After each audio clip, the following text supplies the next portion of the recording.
Hello viewers, আসসালামু আলাইকুম। আপনারা কেমন আছেন? আশা করি ভালোই আছেন। অন মিনিট ট্রিক্স চ্যানেলে আপনাকে স্বাগতম। আজকের পর্বে থাকছে ফ্রিকোয়েন্সি ফাংশন। আসুন কথা না বাড়িয়ে চলে যাচ্ছি স্ক্রিনে। এই ভিডিও দেখে আপনারা যদি উপকৃত হন, আপনারা অবশ্যই আমার চ্যানেলটি সাবস্ক্রাইব করবেন। এর পাশাপাশি বেল আইকনে ক্লিক করে রাখবেন যাতে পরবর্তী ভিডিওর নোটিফিকেশন সবার আগে আপনার কাছে পৌঁছে যায়।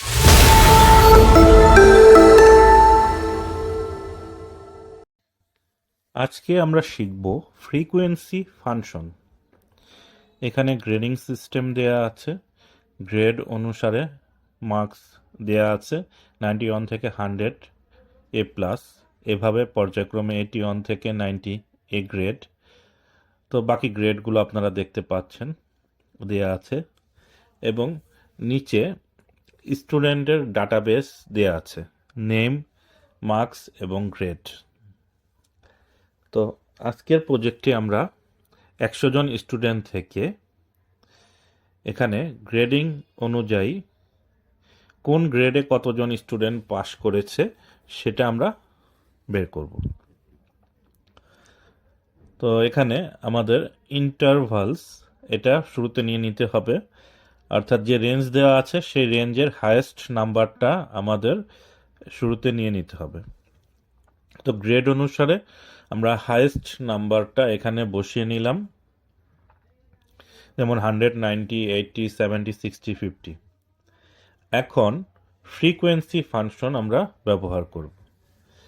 ফ্রিকোয়েন্সি ফাংশনের সহায়তায় আমরা কোন গ্রেডে কতজন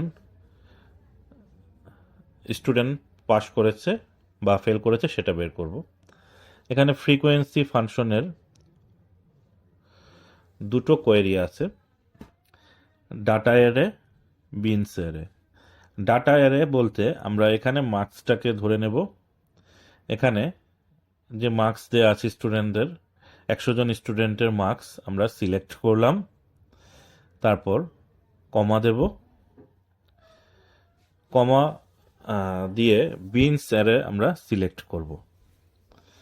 তো এখানে বিনস অ্যারে আমরা সম্পূর্ণ ইন্টারভালটা সিলেক্ট করে নেব, যেটা হায়েস্ট নাম্বার প্রত্যেকটা রেঞ্জের দেয়া আছে সেটা সিলেক্ট করেছিলাম, এবং এটার পর আমরা কন্ট্রোল শিফট এন্টার দেব। শুধু এন্টার দিলে একটা রেজাল্ট দেখাবে।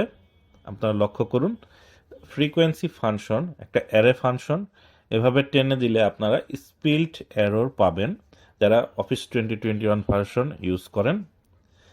তো লক্ষ্য করুন, আমি সেটা আবার দেখাচ্ছি। এখানে সম্পূর্ণ ব্ল্যাঙ্ক রোগুলো আমরা সিলেক্ট করে নেব। পূর্বের ন্যায় ইকুয়াল সাইন প্রেস করে ফ্রিকোয়েন্সি ফাংশনটি অ্যাক্টিভেট করব। ডাটা অ্যারে, এখানে মার্কসটা সিলেক্ট করে নেব, সম্পূর্ণ রেঞ্জটা 100 জন স্টুডেন্টের। এই 100 জন স্টুডেন্টের মার্কস সিলেক্ট করার পর আমরা কমা দেব, তারপর আমরা এখান থেকে ইন্টারভালের ডাটাটা সিলেক্ট করব।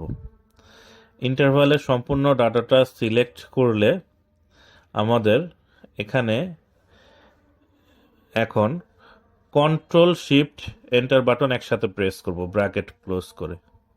তাহলে আমাদের সবগুলো গ্রেডের রেজাল্ট একসাথে চলে আসবে। এখন আমরা একটু ম্যানুয়ালি চেক করে নেব যে আমাদের রেজাল্টটা কি ঠিক আছে কি না। দেখুন, এখানে আমাদের 100 জন স্টুডেন্টের, অর্থাৎ কোন গ্রেডে কতজন স্টুডেন্ট পাস করেছে সেটা বা ফেল করেছে সেটা দেয়া আছে। যেমন এ গ্রেড কতজন পেয়েছে, A plus, B plus, B, C, D, এভাবে। এখন আসুন আমরা ফিল্টারের সহায়তায় আমরা দেখে নিচ্ছি। শুরুতে আমরা ডি গ্রেড কতজন পেয়েছে সেটা দেখব। এখানে ডি গ্রেড দেখাচ্ছে 4 জন পেয়েছে, আমাদের রেজাল্টটি সঠিক আছে। এরপর আমরা সি গ্রেডটা চেক করে নিই, সি গ্রেড 3 জন পেয়েছে। তো এভাবে আমরা গ্রেডগুলো চেক করে নিতে পারি। যেমন এ প্লাস পেয়েছে হচ্ছে 13 জন, আমরা এখানে কাউন্ট করে নিচ্ছি, এ প্লাস পেয়েছে 13 জন। তো এই অ্যারে ফাংশন আমরা ব্যবহার করে আমরা কোন গ্রেড কতজন পেয়েছে সেটা বের করতে পারি।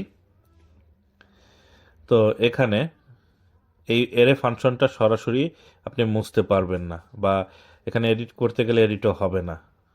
সম্পূর্ণ রেঞ্জটা সিলেক্ট করে ডিলেট অপশনে প্রেস করবেন, সম্পূর্ণ ডাটাগুলো মুছে যাবে। আমি কন্ট্রোল জেড দিয়ে আনডু করে নিচ্ছি। দেখুন আমি এভাবে মুছে দিলাম। মুছে দিয়ে আপনি যদি এন্টার বাটনে প্রেস করেন বা স্কিপ এন্টার বাটনে প্রেস করেন, এটা মুছবে না। অর্থাৎ সম্পূর্ণ রেঞ্জটাকে সিলেক্ট করে ডিলিট অপশনে প্রেস করবেন, এই এরে ফাংশনটি এখান থেকে রিমুভ হয়ে যাবে। তো আপনারা এখানে বুঝতে পারলেন কিভাবে ফ্রিকোয়েন্সি ফাংশন ইউজ করে।